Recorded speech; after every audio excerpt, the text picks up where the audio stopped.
it never hurts to talk about it again. When everyone's an admin, everyone has access to all the settings in Vault. And so unexpected changes start to occur as people start to play. I mean, I'm one of those people that likes to dive into a piece of software and what can I do? Well, what does this button do? What does that do? And I know you've all run into those people. And if we're not careful, we start to break things, start to mess things up, and then change too many things, you forget what you changed.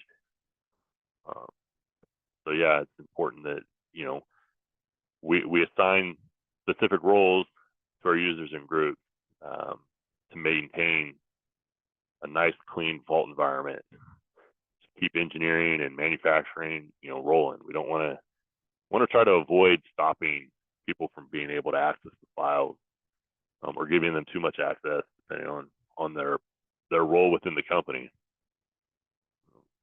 So yeah, it really should only be like 1 or 2 admins.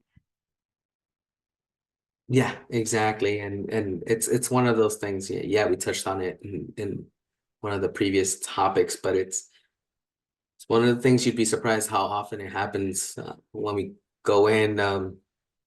And of course, sometimes it doesn't happen on purpose, right? So like it doesn't happen all at once.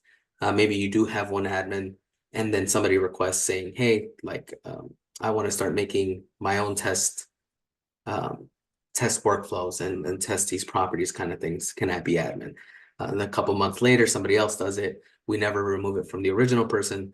By the end of it, you have 7 admins all making different changes, and nobody knows who made what, and there's really no way to kind of track those changes specifically made to workflows. On our end, it works out. Like if I'm ever demoing something and I need to bypass one of the workflows, I make the change on the fly. Not really something you want to happen in a production environment. Yeah, and this is also, you touched on workflows processes changing. That's where you really want to rely on your documentation and make sure you document those changes that were made, so that you know what was changed and what it was changed from. So if you run into a problem, you can always revert back.